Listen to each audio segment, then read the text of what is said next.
আজি হিমন্ত বিশ্ব শৰ্মাৰ যদি বেমাৰ হয় তেতিয়াহ'লে মোৰ গাতটো বেজিটো দিলে কাম নহ'ব। আজি জনতা ভৱনত বেমাৰ হৈছে, জনতা ভৱনত মানুহে ধৰ্ণা দিবলৈ যাব। মুখ্যমন্ত্ৰী থকা ঠাইত ধৰ্ণা দিবলৈ যাব নে কাজিৰঙাত ধৰ্ণা দিবলৈ যাব? আজি অসমৰ মুখ্যমন্ত্ৰীয়ে কৈছে যে জনতা ভৱনত ধৰ্ণা দিব নোৱাৰিব। আজি অসমৰ মুখ্যমন্ত্ৰীয়ে কৈছে যে ৰাজভৱনত ধৰ্ণা দিব নোৱাৰিব। যদি ৰাজভৱনত ধৰ্ণা দিব নোৱাৰে তেতিয়াহ'লে কাজিৰঙাত ধৰ্ণা দিলে শেষ হ'ব, শিয়ালৰ আগত ধৰ্ণা দিলে শেষ হ'ব, বাঘৰ আগত গড়ৰ আগত ধৰ্ণা দিলে শেষ হ'ব। ধৰ্ণা দিব লাগিব মুখ্যমন্ত্ৰীৰ সন্মুখত, ধৰ্ণা দিব লাগিব ৰাজ্যপালৰ সন্মুখত। কোন অৰ্থত ধৰ্ণা ৰাজ্যপালৰ সন্মুখত দিব নোৱাৰিব বুলি ক'ব পৰাৰ অধিকাৰ হিমন্ত বিশ্ব শৰ্মাই ক'ত পালে? হিমন্ত বিশ্ব শৰ্মাই ক'ত অধিকাৰ পালে যে সাংবাদিকে এনেকৈ বাইট লৈ থাকোঁতে সাংবাদিকৰ মাজত কন্দুৱা গেছ দি দিবলৈ অধিকাৰ ক'ত পালে? সাংবাদিকক এনেকুৱা নিৰ্যাতন কৰিবৰ কাৰণে অধিকাৰ ক'ত পালে? হিমন্ত বিশ্ব শৰ্মাই অসমৰ সকলো গণতন্ত্ৰ ধ্বংস কৰি পেলাইছে।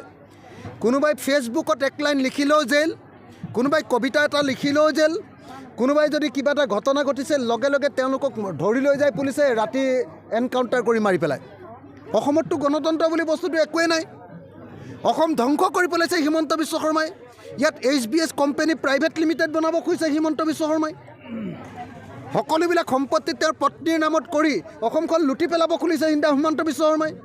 গতিকে হিমন্ত বিশ্ব শৰ্মাই যদি ভাবিছে যে আমি চব মানুহ অসমীয়া মানুহ মৰি গ'লোঁ, তেওঁ অকল জীয়াই আছে আৰু তেওঁৰ মতে অসমখন চলাব, ৰাজভৱনতো ধৰ্ণা দিব নোৱাৰিব, জনতা ভৱনতো ধৰ্ণা দিব নোৱাৰিব, আমি শিয়াল হেপা আপুনি বান্দৰৰ আগত ধৰ্ণা দিব লাগিব, তেতিয়াহ'লে এইটোক তেওঁ ভুল কৰিছে, এইটোক কেতিয়াও মানি লোৱা নহ'ব। হিমন্ত বিশ্ব শৰ্মাৰ গাত খৰ হৈছে আৰু তাত মলম লগাব লাগিব। জনতা ভৱনত আমি ধৰ্ণা দিবলৈ পাব লাগিব। এইটো বন্ধ কৰিব নোৱাৰে, সাংবাদিকৰ ওপৰত অত্যাচাৰ কৰিব নোৱাৰে। আমি একদম সকীয়াই দিছোঁ, হিমন্ত বিশ্ব শৰ্মাই এনেকুৱা দাদাগিৰি বন্ধ কৰক, তেওঁ হিটলাৰিজিম বন্ধ কৰক আৰু অসমত গণতান্ত্ৰিক ব্যৱস্থা বাহাল ৰাখক, নহ'লে হিমন্ত বিশ্ব শৰ্মা চৰকাৰক ওফৰাই পেলোৱা হ'ব। আজি হিমন্ত বিশ্ব শৰ্মাৰ যদি বেমাৰ হয় তেতিয়াহ'লে মোৰ গাতটো বেজিটো দিলে কাম নহ'ব। আজি জনতা ভৱনত বেমাৰ হৈছে, জনতা ভৱনত মানুহে ধৰ্ণা দিবলৈ যাব। মুখ্যমন্ত্ৰী থকা ঠাইত ধৰ্ণা দিবলৈ যাব নে কাজিৰঙাত ধৰ্ণা দিবলৈ যাব? আজি অসমৰ মুখ্যমন্ত্ৰীয়ে কৈছে যে জনতা ভৱনত ধৰ্ণা দিব নোৱাৰিব। আজি অসমৰ মুখ্যমন্ত্ৰীয়ে কৈছে যে ৰাজভৱনত ধৰ্ণা দিব নোৱাৰিব। যদি ৰাজভৱনত ধৰ্ণা দিব নোৱাৰে তেতিয়াহ'লে কাজিৰঙাত ধৰ্ণা দিলে শেষ হ'ব, শিয়ালৰ আগত ধৰ্ণা দিলে শেষ হ'ব, বাঘৰ আগত গড়ৰ আগত ধৰ্ণা দিলে শেষ হ'ব। ধৰ্ণা দিব লাগিব মুখ্যমন্ত্ৰীৰ সন্মুখত, ধৰ্ণা দিব লাগিব ৰাজ্যপালৰ সন্মুখত। কোন অৰ্থত ধৰ্ণা ৰাজ্যপালৰ সন্মুখত দিব নোৱাৰিব বুলি ক'ব পৰাৰ অধিকাৰ হিমন্ত বিশ্ব শৰ্মাই ক'ত পালে? হিমন্ত বিশ্ব শৰ্মাই ক'ত অধিকাৰ পালে যে সাংবাদিকে এনেকৈ বাইট লৈ থাকোঁতে সাংবাদিকৰ মাজত কন্দুৱা গেছ দি দিবলৈ অধিকাৰ ক'ত পালে? সাংবাদিকক এনেকুৱা নিৰ্যাতন কৰিবৰ কাৰণে অধিকাৰ ক'ত পালে? হিমন্ত বিশ্ব শৰ্মাই অসমৰ সকলো গণতন্ত্ৰ ধ্বংস কৰি পেলাইছে। কোনোবাই ফেচবুকত এক লাইন লিখিলেও জেল, কোনোবাই কবিতা এটা লিখিলেও জেল, কোনোবাই যদি কিবা এটা ঘটনা ঘটিছে লগে লগে তেওঁলোকক ধৰি লৈ যায় পুলিচে, ৰাতি এনকাউণ্টাৰ কৰি মাৰি পেলায়। অসমততো গণতন্ত্ৰ বুলি বস্তুটো একোৱেই নাই। অসম ধ্বংস কৰি পেলাইছে হিমন্ত বিশ্ব শৰ্মাই। ইয়াত HBS কোম্পানী প্ৰাইভেট লিমিটেড বনাব খুজিছে হিমন্ত বিশ্ব শৰ্মাই।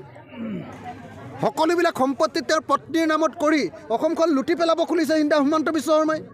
গতিকে হিমন্ত বিশ্ব শৰ্মাই যদি ভাবিছে যে আমি চব মানুহ অসমীয়া মানুহ মৰি গ'লোঁ, তেওঁ অকল জীয়াই আছে আৰু তেওঁৰ মতে অসমখন চলাব, ৰাজভৱনতো ধৰ্ণা দিব নোৱাৰিব, জনতা ভৱনতো ধৰ্ণা দিব নোৱাৰিব, আমি শিয়াল হেপা আপুনি বান্দৰৰ আগত ধৰ্ণা দিব লাগিব, তেতিয়াহ'লে এইটোক তেওঁ ভুল কৰিছে, এইটোক কেতিয়াও মানি লোৱা নহ'ব। হিমন্ত বিশ্ব শৰ্মাৰ গাত খৰ হৈছে আৰু তাত মলম লগাব লাগিব। জনতা ভৱনত আমি ধৰ্ণা দিবলৈ পাব লাগিব। এইটো বন্ধ কৰিব নোৱাৰে, সাংবাদিকৰ ওপৰত অত্যাচাৰ কৰিব নোৱাৰে। আমি একদম সকীয়াই দিছোঁ, হিমন্ত বিশ্ব শৰ্মাই এনেকুৱা দাদাগিৰি বন্ধ কৰক, তেওঁ হিটলাৰিজিম বন্ধ কৰক আৰু অসমত গণতান্ত্ৰিক ব্যৱস্থা বাহাল ৰাখক, নহ'লে হিমন্ত বিশ্ব শৰ্মা চৰকাৰক ওফৰাই পেলোৱা হ'ব। যিকোনো খবৰৰ বাবে যোগাযোগ কৰক 7099017330 লগতে 7099017110 নম্বৰত।